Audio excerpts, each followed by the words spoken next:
Hello बच्चों, welcome to learners paradise. उम्मीद है आप लोग सभी अच्छे से मैथ समझ रहे होंगे, है ना। हम पढ़ रहे थे बच्चों सर्कल्स। तो आज हमने काफ़ी सारी चीज़ें पढ़ ली है सर्कल्स में। एंगल थ्योरम पढ़ लिया है, साइक्लिक क्वाड्रिलेटरल की प्रॉपर्टीज पढ़ ली है बच्चों, है ना, विद वेरी बेसिक्स, है ना। उसके बाद हम लोगों ने साइक्लिक क्वाड्रिलेटरल के जो एंगल थ्योरम्स थे वो पढ़ लिए हैं ना। एंड आज हम लोग पढ़ने जा रहे हैं बच्चों टेंजेंट्स एंड सेकेंड्स। लेकिन उससे पहले आप लोगों को रिक्वेस्ट करना चाहता हूँ, अगर आप लोगों ने लाइक शेयर सब्सक्राइब नहीं किया है तो बच्चों please like share and subscribe ज़रूर करें, अपने दोस्तों के साथ बहुत सारा शेयर करें, ठीक है बच्चों। ओके बच्चों, चलिए चलते हैं, कंटिन्यू करते हैं। हम लोग टेंजेंट्स क्या होते हैं, सेकेंड्स क्या होते हैं, ठीक है। चलिए बच्चों, टेंजेंट्स पहले हम लोग पढ़ते हैं बच्चों, टेंजेंट्स क्या होता है। पहले बात, टैंजेंट कुछ समझ में आ रहा है? टैन थीटा कुछ समझ में आ रहा है बच्चों? यानी राइट एंगल के बारे में बात हो रही है। यानी टैन थीटा हम लोग राइट एंगल ट्रायंगल में यूज़ करते हैं, उसमें क्या होता है 90 डिग्री होता है, ठीक है बच्चों। उसी तरह से टैंजेंट एक कोरिलेशन बन जाता है। देखो एक सर्कल है, एक सर्कल में टैंजेंट किसको बोलेंगे? देखो बुक में आप जैसे डायग्राम देख रहे होंगे, 3 लाइन डिफरेंट लाइंस पॉसिबल है। मतलब एक बाहर हो सकती है जो कि टच नहीं करे, एक सिंगल पॉइंट में टच कर सकती है, एक 2 पॉइंट में टच कर सकती है। ये है डिफरेंट पॉसिबिलिटीज एक लाइन और सर्कल के बीच का रिलेशन, ठीक है। तो इससे तो हमें कुछ लेना देना नहीं है बच्चों। ये फर्स्ट वाला जो डायग्राम है आप जो देख रहे हैं फर्स्ट में, उससे हमें कुछ लेना देना नहीं है। सेकेंड वाला जो डायग्राम है बच्चों, उसमें आपको हमें बहुत काम की चीज़ है, दूसरा वाला भी बहुत काम की चीज़ है। यानी फर्स्ट, यानी हम लोग देखो, आपको क्या समझना है कि एक ही पॉइंट ऐसा होता है सर्कल में। अगर हम बोल रहे हैं कि लाइन और सर्कल का, लाइन अगर सरकमफ्रेंस में टच कर रही है ना बच्चों, तो यहाँ तो दिखने में लग रहा होगा बहुत सारे पॉइंट्स हो रहे हैं, बट अगर आप अच्छे से सर्कल ड्रॉ करो तो उसमें आपको दिखेगा सिर्फ एक ही पॉइंट होती है जहां इन दोनों का एग्जैक्ट कांटेक्ट हो रहा होता है। एंड सेंटर से अगर हम ये लाइन को यहाँ पे ड्रॉ करते हैं ना बच्चों, तो ये परपेंडिकुलर होती है। अगर ये परपेंडिकुलर है तो ये लाइन कहलाएगी टैंजेंट, ठीक है बच्चों। हम देखो लाइन कह रहे हैं बच्चों, है ना, ये दोनों तरफ एरो है, तो ये क्या है? लाइन है, लाइन सेगमेंट नहीं है बच्चों, आपको ध्यान रखना है ना। टैंजेंट क्या है? एक लाइन है, लाइन सेगमेंट नहीं है। जिनको लाइन और लाइन सेगमेंट का फर्क नहीं पता वो पहले प्लीज बेसिक्स हमारा देखें, फर्स्ट पार्ट से देखें, उसमें सारी चीज एक्सप्लेन की हुई, छोटी छोटी रिक्वायरमेंट वाली चीजें, ठीक है बच्चों। अब ये दूसरा पार्ट देखते हैं। दूसरा पार्ट में क्या है? ये एक सर्कल है एंड इसमें 2 पार्ट में 2 पॉइंट डिफरेंट पॉइंट्स में कट कर रहे हैं। तो इस तरह की लाइन को बच्चों बोलते हैं सेकेंड, ठीक है। देखो दोनों थीटा ही है, सेक थीटा और टेंजेंट थीटा, सेकेंड और टेंजेंट दोनों आपको ट्रिग्नोमेट्रिक के रेशियोज हैं जहां आपने पढ़े हैं, जो कि राइट एंगल ट्रायंगल में यूज होते थे, है ना, उसी को। लेकिन अभी हम सर्कल्स में यूज कर रहे हैं, बट यहाँ डिफरेंट कॉन्सेप्ट है बच्चों, ठीक है। तो यहाँ पे भी सर्कल का सेंटर आता है, तो हम इसके रिगार्डिंग डिफरेंट प्रॉपर्टीज पढ़ेंगे आज बच्चों, ठीक है। तो इसमें अगर हम आपको ओवरव्यू दिखा दें कि क्या क्या पढ़ाने जा रहे हैं हम, तो पहले हम लोग पढ़ेंगे कि ये टैंजेंट जो है ये 90 डिग्री क्यों होता है। सबसे पहली बात है ना, टैंजेंट जब भी होता है वो पॉइंट ऑफ कांटेक्ट में 90 डिग्री क्यों होता है। इसका रिवर्स भी वही ट्रू होता है कि अगर 90 डिग्री है तो टैंजेंट होगा और टैंजेंट है तो 90 डिग्री होगा, ठीक है बच्चों। ये 2 थ्योरम हो गए मेन। इसके बाद एक पॉइंट से कितने टैंजेंट हो सकते हैं, है ना, मतलब अब वो पॉइंट कहाँ पे, सबसे पहली बात number of tangent from a point, तो वो पॉइंट कहाँ पे होता है? भीतर है, बाहर में है, या फिर सरफेस पे है, यानी सरफेस ऑफ कांटेक्ट में। तो इसके हम लोग डिफरेंट पॉसिबिलिटीज पढ़ेंगे, ये वाली चीज़ें पढ़ेंगे बच्चों, ठीक है। अब आज कोशिश करेंगे हम कितना कितना पढ़ा सकते हैं, देखते हैं। फिर हम ये पढ़ेंगे कि बाहर वाले जो पॉइंट से अगर टैंजेंट बनते हैं, कितने टैंजेंट बन रहे हैं, उसमें क्या क्या प्रॉपर्टीज हम लोग को क्या फ़ायदा वाली चीज़ें हैं, वो चीज़ पढ़ेंगे। 2 सर्कल टच कर रहे हैं तो इनका रेडियस में क्या हो रहा है, इंटरनली और एक्सटर्नली अगर कॉन्टैक्ट में है तो कैसे करते हैं, ठीक है बच्चों। तो ये सब चीज़ आज कवर करने की कोशिश करते हैं, ठीक है। फिर ये हो गया डीसीटी, यानी डायरेक्ट कॉमन टेंजेंट है, ये ट्रांसवर्स कॉमन टेंजेंट है। इनकी को एग्जाम में क्वेश्चन क्या आता है बच्चों? लेंथ निकालने का। ये लेंथ निकालने बोलेंगे कि ये दोनों कॉन्टैक्ट में है, आपस में लेंथ निकाल दीजिए। तो ये भी बड़ा आसान है, ठीक है। यहीं तक है बच्चों, मेन कॉन्सेप्ट यहीं तक है मेरे हिसाब से तो। और क्या है, सेगमेंट ऑफ अ कॉर्ड है ना। ये दो तीन थ्योरम और एक्स्ट्रा है, मे बी आज हम यहाँ तक नहीं पहुँच पाए, ठीक है, कोशिश करते हैं। चलिए बिना टाइम गवाए हम शुरू करते हैं। बच्चों हम फॉलो कर रहे हैं एम एल अग्रवाल की बुक। अगर आपके पास एम एल अग्रवाल की बुक है तो प्लीज़ बुक खोल के बैठे एंड आप यहाँ जो हम पढ़ा रहे हैं उसको ध्यान से सुने, तो और कॉपी पेन लेके ज़रूर से ज़रूर बैठे, नोट करते जाएं, खुद भी लिख के प्रैक्टिस करें बच्चों, है ना। सिर्फ सुनने से भी नहीं होता है, कोई भी चीज़ अगर आप लिखते सुनते और समझते हैं तो वो दिमाग में बैठ जाता है बच्चों, ठीक है। तो वो टेक्निक ज़रूर से ज़रूर अप्लाई करें, ठीक है। सिर्फ लिखने में भी ध्यान ना दे, पहले समझे एंड उसके बाद लिखे बच्चों, है ना। खुद से समझ कर देखे कि आपको कितना समझ में आ रहा है एंड फिर मैच करें कि कितना मैंने सही लिखा है, ठीक है बच्चों। चलिए अब पहली बात, ये जो 90 डिग्री वाला जो हमने पढ़ा कि पॉइंट ऑफ कांटेक्ट, ये जो पॉइंट ऑफ कांटेक्ट हो रहा है ना, ये सर्कल हो गया, ये पॉइंट ऑफ कांटेक्ट है, ठीक है। तो ये 90 डिग्री क्यों होगा बच्चों? सबसे पहली बात आपको एक चीज ध्यान में, मैंने इससे पहले भी बताई थी कि दो लाइन पैरेलल जब भी होती है ना, तो हम लोग उसके बीच का एक डिस्टेंस देखते हैं। कौन सा डिस्टेंस? ये भी डिस्टेंस कहलाता है, ये भी डिस्टेंस है, ये भी डिस्टेंस है। बट हमें जब भी हम इन दो लाइन को पैरेलल बोलते हैं ना बच्चों, तो हम बोलते हैं इनके बीच का जो ये डिस्टेंस है ना, परपेंडिकुलर डिस्टेंस है ना, जो कि शॉर्टेस्ट होता है। Shortest distance between this two line should be same throughout the length of the line. अगर ये परपेंडिकुलर डिस्टेंस दोनों का सेम है ना थ्रू आउट द लेंथ, मतलब यानी जहां तक ये लाइन चल रही है वहां तक, तो अगर सेम रहेगा तब ये दो लाइन पैरेलल कहलाती है। यानी आपको दो वर्ड्स आप यहां से समझने हैं बच्चों कि शॉर्टेस्ट जो लाइन होती है, शॉर्टेस्ट डिस्टेंस जो होता है ना बच्चों, वो हमेशा परपेंडिकुलर होता है। ये दो चीज आपको ध्यान में रखनी है। तो अगर हम ये सेंटर पकड़ते हैं और ये लाइन पॉइंट ऑफ कांटेक्ट पकड़ते हैं यहाँ पे, तो ये लाइन बन गई। अब हमें प्रूव करना है कि ये 90 डिग्री है। तो इसके लिए हम क्या करेंगे कि जैसे ये तो रेडियस हो गया यहाँ पे बच्चों, है ना, तो हम एक लाइन और बना लेते हैं, एक लाइन यहाँ बना लेते हैं, एक लाइन और बना लेते हैं, एक लाइन और बना लेते हैं। इस तरह से आप बहुत सारी लाइन बना सकते हो। तो बच्चों एक चीज आपको क्या दिखने को मिल रही है, अगर ये O है, ये P है, ये Q है, ये R है और ये कांटेक्ट में, देखो यहाँ पे है ना, ये यहाँ पे कांटेक्ट में। अब देखो ये सारी लाइन क्या होंगी, ये जो सर्कमफरेंस में है ये क्या है, रेडियस है। लेकिन इसमें इस लाइन में क्या है, ये टुकड़ा एक्स्ट्रा है, इसमें क्या है, ये एक्स्ट्रा है। तो हमें क्या देखने को मिल रही है कि ये लाइन से ये लाइन बड़ी है, ये लाइन से ये लाइन बड़ी है। तो यानी यहां आप जितने भी लगा लो पॉइंट ऑफ कांटेक्ट को छोड़कर बाकी सब जो ये एक्स्ट्रा डिस्टेंस ले रहे हैं, एक्स्ट्रा लेंथ ले रहे हैं, यानी ये सब क्या होंगी, ये जो पॉइंट ऑफ कांटेक्ट से ये लाइंस क्या होंगी, बड़ी होंगी बच्चों, है ना। तो अगर ये बड़ी है तो ऑब्वियसली बात ये यही जो पॉइंट ऑफ कांटेक्ट है ये सबसे छोटा कहलाएगा, राइट। तो हमें ये पता है कि जो शॉर्टेस्ट होती है वो क्या होती है, परपेंडिकुलर होती है। देयरफॉर आप यहाँ पे कंक्लूड कर सकते हो, जैसे अगर आप लिखोगे तो बुक में आप अच्छे से देख लेना एक बार, OQ, OR, these are all greater than OP. Why? Because OQ को देखें तो ये radius plus some distance, OR को देखें तो ये भी रेडियस प्लस डिस्टेंस ले रहा है, मतलब प्लस कुछ एक्स्ट्रा लेंथ ले रहा है। whereas OP is equals to R. Since all of these are greater, इधर जो भी एक्स्ट्रा पॉइंट है living this point of contact, all other point will have a distance greater than that of the radius. Therefore OP is the shortest distance and hence this is perpendicular.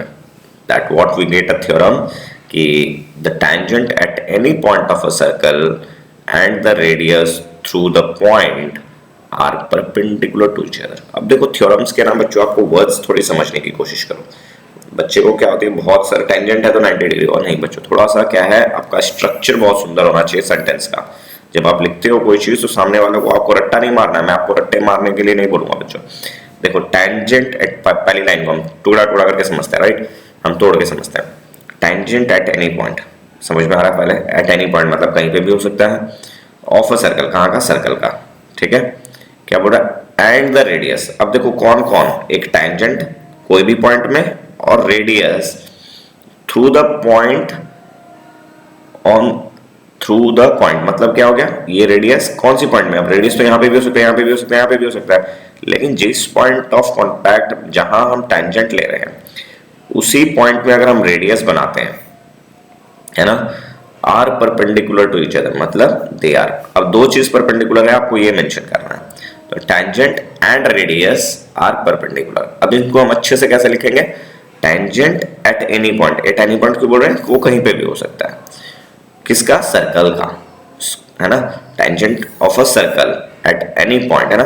पहले आपको क्या लिखना है, eight any point of a circle and the radius, आपको यहां बताना है कि ये रेडियस है बच्चों, कि टेंजेंट और रेडियस परपेंडिकुलर है। तो टेंजेंट कहां पे हो सकता है, एनी पॉइंट में हो सकता है, कहां, किसमें, सर्कल में।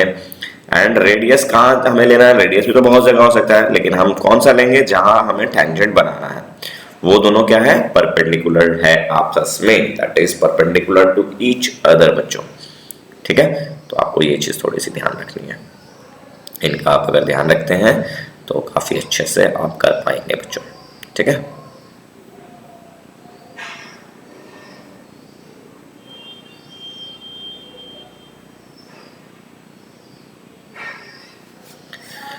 तो चलिए बच्चों, इनका रिवर्स भी उतना इंपॉर्टेंट नहीं है, तो हम इसे थोड़ा इसका स्किप करते हैं, बट आप एक बार सुन ले जरूर कि a line drawn through the end of a radius and perpendicular to it is a tangent to the circle. मतलब इसका जस्ट रिवर्स है, ये क्या बोल रहा है, अगर हम कोई एक रेडियस से, पहले हम क्या बोल रहे थे, हम पहले टेंजेंट ले रहे थे एट एनी पॉइंट में, वहां पे हम रेडियस बना रहे थे, तो वो दोनों आपस में परपेंडिकुलर था। थोड़ी सी वर्ड्स का हेरफेर है बच्चों।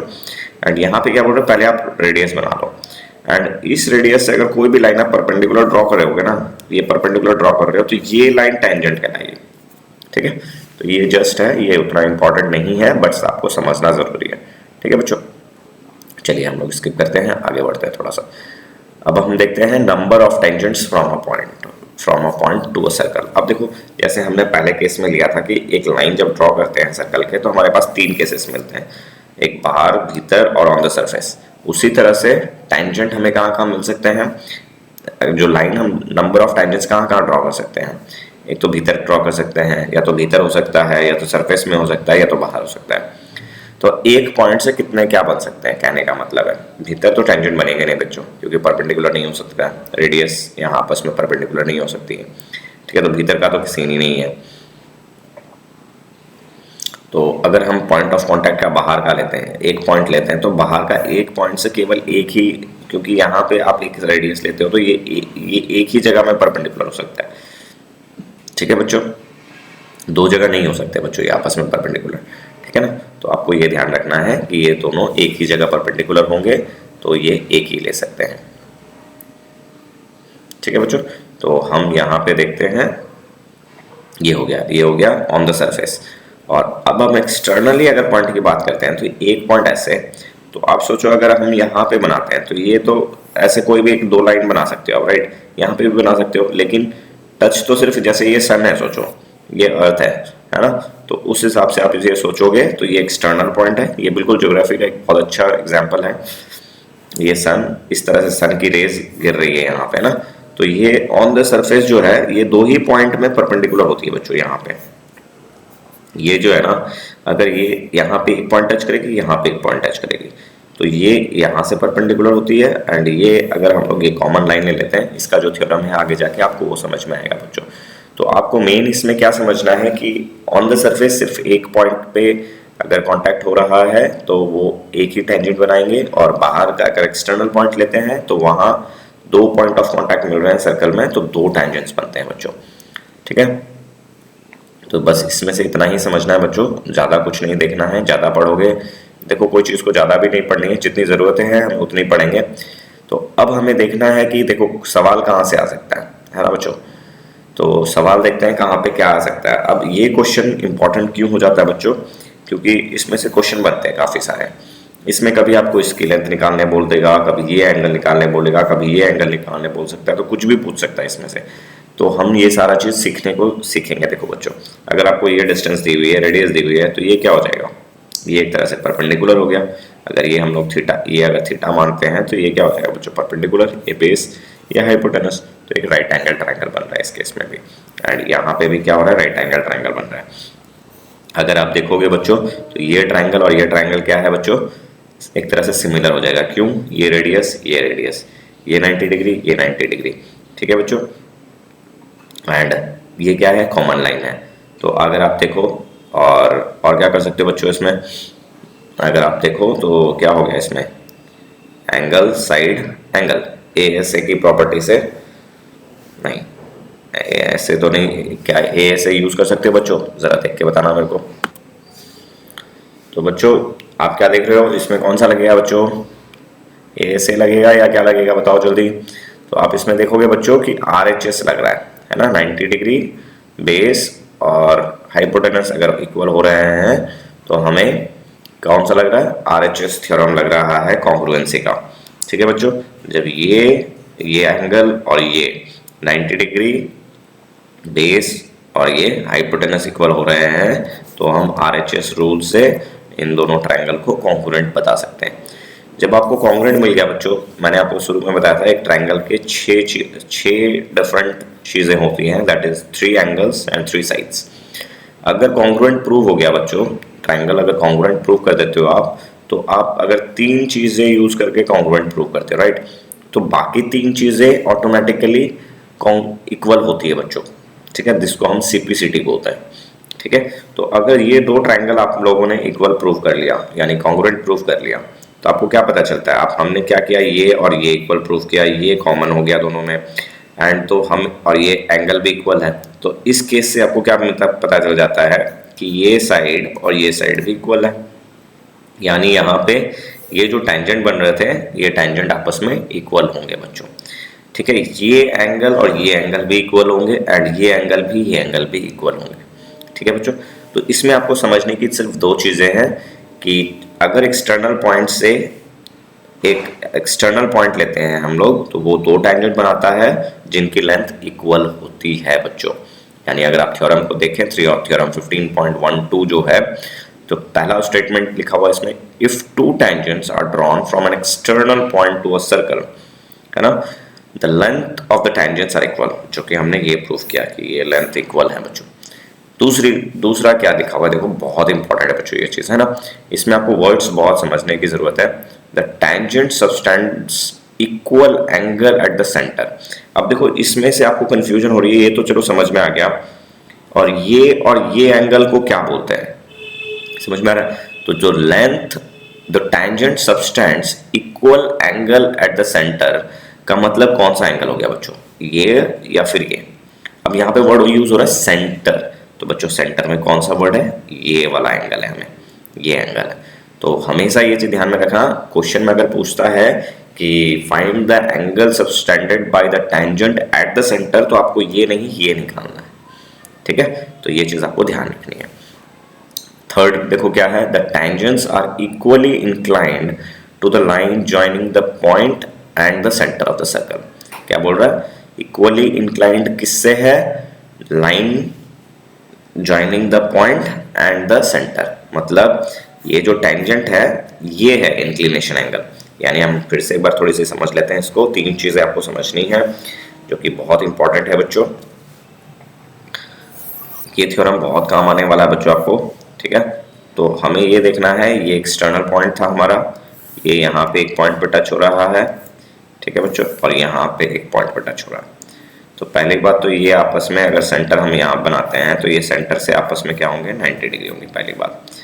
अब ये जो सेंटर लाइन हम ये पॉइंट ये लाइन ड्रॉ कर रहे हैं कहाँ से, एक्सटर्नल पॉइंट से सेंटर तक, तो ये जो एंगल कहलाएगा ये क्या कहलाएगा, the angle subtended by the tangent at the centre of the circle. ये टेंजेंट के कारण जो सेंटर में सर्कल बन रहा है ये हो गया नंबर 2 वाला, the tangent subtends equal angle at the centre, मतलब ये एंगल और ये एंगल क्या होगा बच्चों, इक्वल होगा। तो थर्ड एंगल तो ऑटोमेटिक इक्वल होता है, बट वर्ड्स क्या है इनके लिए ये और ये एंगल इक्वल है, तो ये एंगल को हम लोग बोलते हैं इंक्लाइंड एंगल, इंक्लिनेशन एंगल, है ना, एंगल ऑफ इंक्लिनेशन बोलते हैं।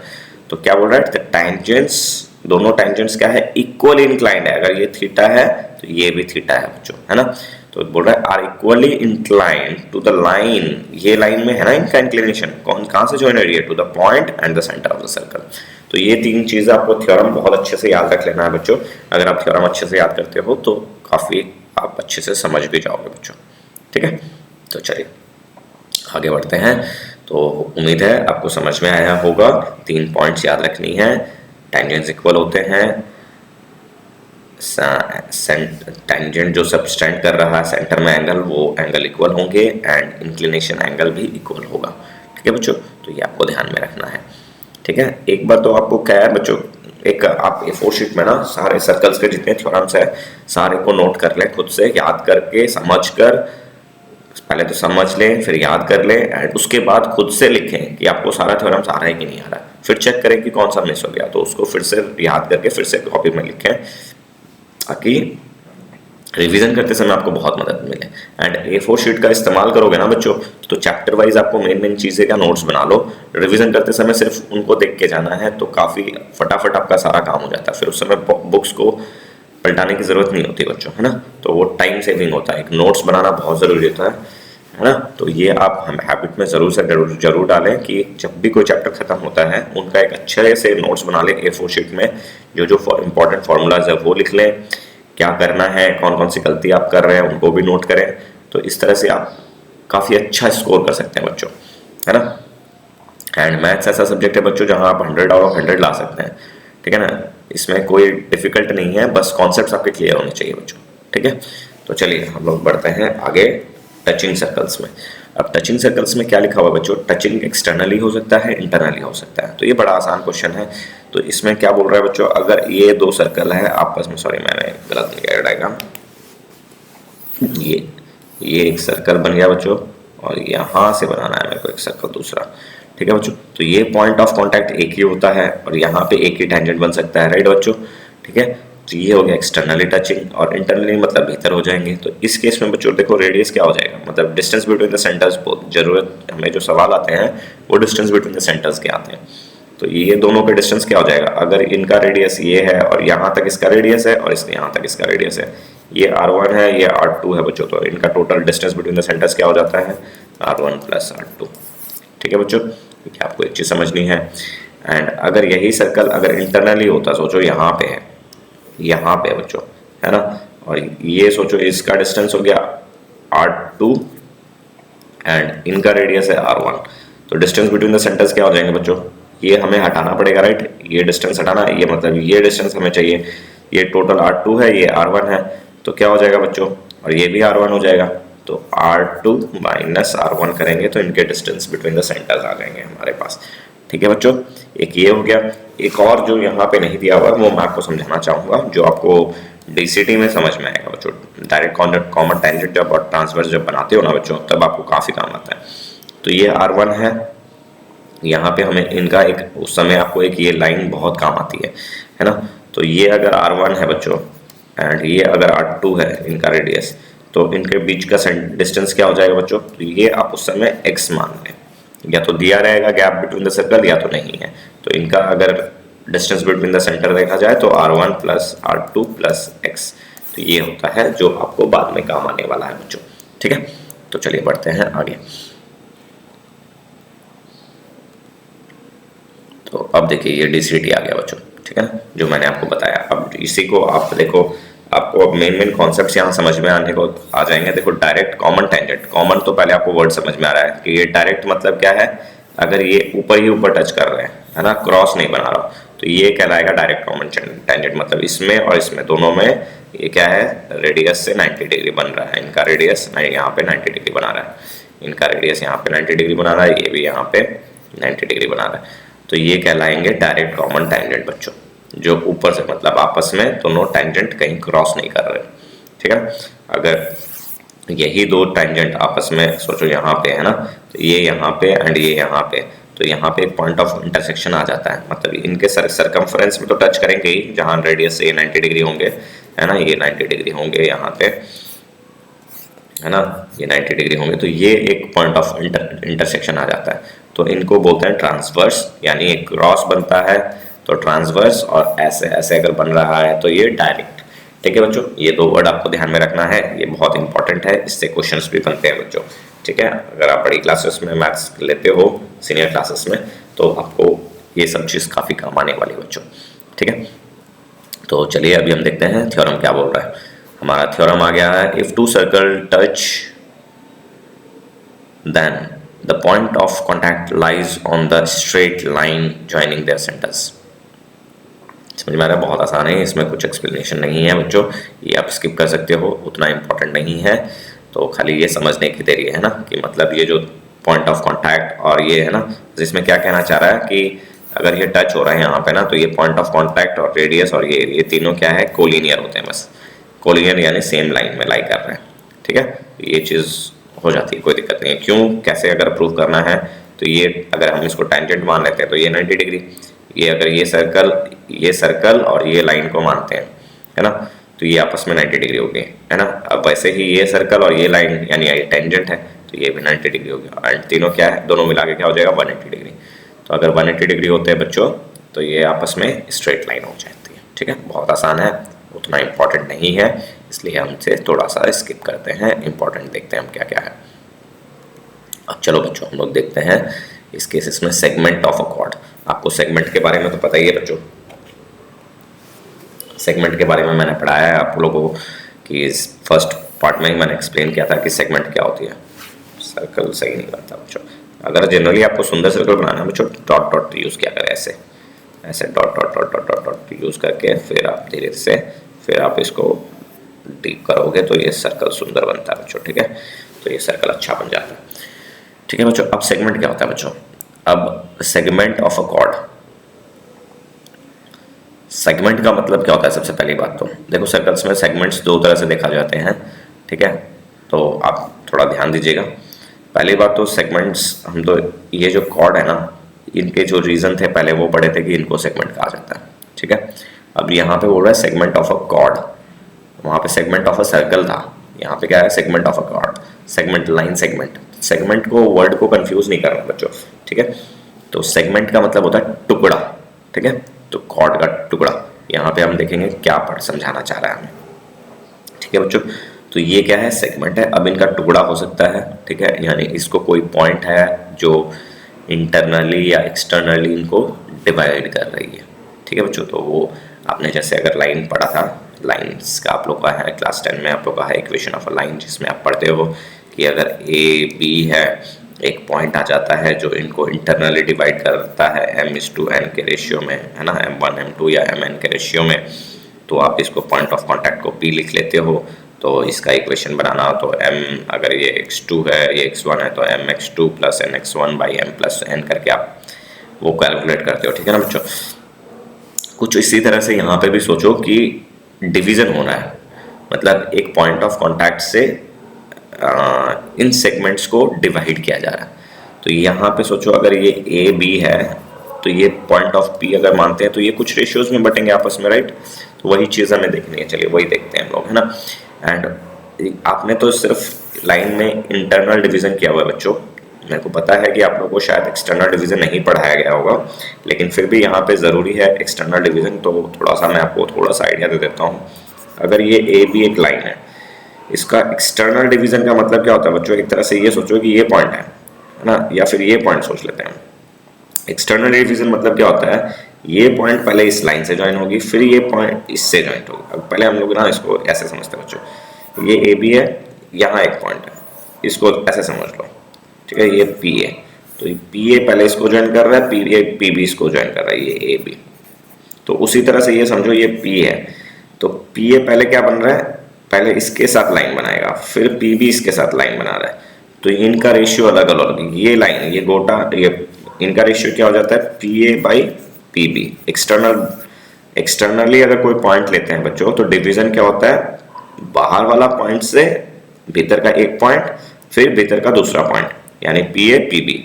जैसे हम इंटरनल में ले रहे थे, तो ए बी दो पॉइंट्स थे जो लाइन बना रही है, एंड जो पॉइंट ऑफ डिवीजन है हम लोग रेशियो कैसे लेते हैं बच्चों, P A by P B. इस केस में भी मतलब point of division by point of division first point हो जाता है, एंड दूसरा क्या होता है, जो दो पॉइंट्स जो जिससे लाइन बन रही थी।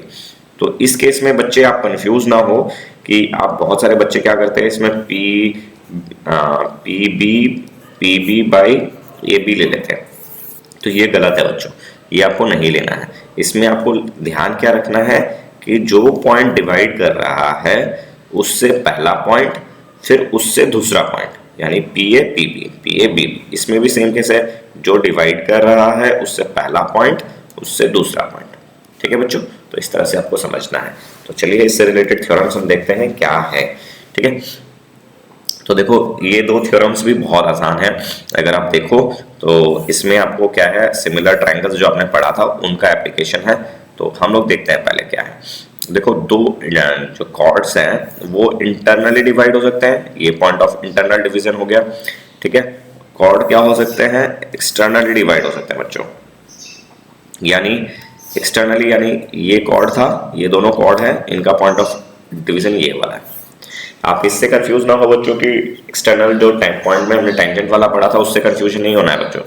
ये टेंजेंट था, ये चीज ध्यान रखना है, ये टेंजेंट है एंड ये सेकेंड्स हो गए बच्चों। ठीक है, इससे कंफ्यूज नहीं होना है, कंफ्यूजन नहीं होनी है आपको। तो पॉइंट कौन डिवाइड कर रहा है, पी डिवाइड कर रहा है। किसको कर रहा है, अगर ये ए बी मानते हैं, ये सी डी मानते हैं, तो दो कॉर्ड्स कौन से है बच्चों, ए बी और सी डी, जिनको पी डिवाइड कर रहा है एक्सटर्नली। ठीक है, यहाँ कौन कौन से कॉर्ड्स हैं, ए बी और ये है सी डी, जिनको पी डिवाइड कर रहा है इंटरनली बच्चों। ठीक है, तो ये चीज आपको समझनी है, कुछ नहीं करना बच्चों। आपको यहाँ पे दो ट्रायंगल्स बन रहे हैं, ये पॉइंट ऑफ कांटेक्ट हो गया, ये दो ट्रायंगल्स बन रहे हैं। देखो एक ये ट्रायंगल बन रहा है, एक ये ट्रायंगल बन रहा है, राइट। इनको आपको सिमिलर प्रूफ कर देना। अगर आप सिमिलर प्रूफ कर दोगे तो आपको क्या आ जाएगा बच्चों, एक ये ट्रायंगल लेते हो, राइट। देखो ये ट्रायंगल, ये एंगल्स क्या है, क्या है बच्चों, ये एंगल क्या है, वर्टिकली ऑपोजिट एंगल है बच्चों। तो ये एंगल दोनों इक्वल हो जाते हैं। और क्या हो जाएंगे बच्चों, बताओ चलो। इसमें देखो, इसको आप दोनों, इन दोनों ट्रायंगल को सिमिलर कैसे प्रूव कर सकते हो बच्चों, ये बताओ। देखो आप क्या लोगे, अब ये वाला हम यहाँ पे थ्योरम यूज करेंगे जो सर्कल्स में हमने पढ़ा है। ये वाला देख के आपको क्या समझ में आ रहा है, ये मैंने कॉर्ड बनाया, इस कॉर्ड के ऑपोजिट एंगल कौन सा बन रहा है, ये वाला। इस कॉर्ड के ऑपोजिट एंगल क्या बन रहा है, ये वाला बच्चों, है ना। तो ये एंगल और ये एंगल भी इक्वल हो जाएगा, क्यों, angle in the same segment. ठीक है, तो ये चीज़ आपको तो थोड़ी सी थ्योरम से याद रखने पड़ेंगे, है ना। तो आप देखो ये एंगल वर्टिकली ऑपोजिट एंगल, ये angle in the same segment, तो थर्ड एंगल तो ऑपोजिट होगा ही, इक्वल होगा ही। तो ट्रिपल ए प्रॉपर्टी से, डबल ए बोल लो चाहे ट्रिपल ए बोल लो, इन प्रॉपर्टी से ये दोनों ट्रायंगल क्या होंगे, सिमिलर हो जाएंगे। तो सिमिलर होने से हमें पता है their corresponding sides are also equal. तो इस केस में हमें देखना है, मैंने आपको बताया जब भी आप सिमिलर ट्रायंगल लिखते हो तो पहले एंगल प्रॉपर्टी यूज किया करें, फिर वो सीक्वेंस बनाए ट्रायंगल लिखने का। तो क्या होगा उससे फायदा कि आप रेशियोज अच्छे से लिख पाओगे, रेशियोज में गलती नहीं होती है बच्चों। ठीक है, तो हम यहाँ पहले देखते हैं, ये ट्रायंगल में पी है तो ये ट्रायंगल में भी पी आ गया, ये ट्रायंगल में सी और इसमें बी इक्वल है, तो हम सोचो इनको सी दे देते हैं, इनको बी दे देते हैं। ठीक है, ये ट्रायंगल में अब इनको ए देंगे तो इनको डी दे देंगे, तो इनको ए दे दो, इनको डी दे दो। तो आप क्या लिख सकते हो बच्चों, आप देखो आप ये लोगे तो पी सी, तो यहाँ क्या हो जाएगा बाई पी बी। अब इनको लोगे तो ये क्या हो जाएगा, सी ए बाई, इसमें हो जाएगा बी डी, इसमें क्या हो जाएगा पी ए, इसमें हो जाएगा P D, P A P D. तो देखो आप, हम इसको तो हमारा यूज नहीं है क्योंकि ये हमारा टेंजेंट्स में नहीं है, तो हम इसको यूज नहीं करेंगे। तो हमारा, सॉरी टेंजेंट नहीं, कॉर्ड में। तो ये दोनों हमारे काम के हैं, तो हम इन दोनों को अगर आप कोरिलेट करते हो तो इसको आप हटा दो 1 मिनट के लिए ना। तो इनको आप देखोगे तो क्या हो जाएगा, अगर हम इसको क्रॉस मल्टीप्लाई कर लेते हैं बच्चों, तो P C into P D, है ना, is equals to P B into P A. ठीक है बच्चों, तो ये आपका इंपॉर्टेंट चीज बन गया बच्चों। ये आपका एक तरह से रेशियो को यूज करके हमने प्रोडक्ट रूल बना दिया, यहाँ पे प्रोडक्ट वाला थ्योरम बना दिया। ठीक है, जो कि क्या कह रहा है, if two chords of a circle internally intersects internally और externally, then the product of the length of the segments are equal. अब सेगमेंट्स देखो, यहाँ वर्ड आप कंफ्यूज मत हो ना, ये वाले सेगमेंट से बच्चों, ये सर्कल का सेगमेंट है, ये वाला टुकड़ा है, सर्कल का एक टुकड़ा है ये वाला, तो इसको सेगमेंट ऑफ अ सर्कल कहा जाता है। एंड यहाँ सेगमेंट्स आर इक्वल बोल रहा है, length of the segments are equal, मतलब क्या बोल रहा है, सेगमेंट मतलब कॉर्ड के बारे में बोल रहा है यहाँ पे। If two chords, chord segment किसका, कॉर्ड का बच्चों। थोड़ा सा ये वर्ड्स कंफ्यूजिंग है तो आपको कंफ्यूज नहीं होना, सेगमेंट मतलब टुकड़ा, ध्यान रखना है किसका टुकड़ा, कॉर्ड का टुकड़ा। तो length of the segments are equal मतलब ये और कौन कौन सा इक्वल है, देखो पी सी और पी ए इक्वल है, यानी नहीं P C by P B, यानी ये इन दोनों का रेशियो इक्वल होगा, ठीक है। यानी प्रोडक्ट रूल अगर अप्लाते हैं तो P C into P D, यानी पी सी पी डी, यानी ये जो एक कॉर्ड है इनको हम मल्टीप्लाई कर रहे हैं। देखो ये पॉइंट ऑफ डिवीजन है पी सी पी डी, एक कॉर्ड को लेना है एक साइड में, मल्टीप्लीकेशन रूल में अगर जाते हो, और यही कॉर्ड क्या कर रहा है, दो डिफरेंट ट्रायंगल्स बना रहे तो वो अलग अलग हो जा रहे थे, ठीक है ना। तो आपको जब भी अगर शॉर्ट में ध्यान में रखना है तो P C P D P A P B, ठीक है।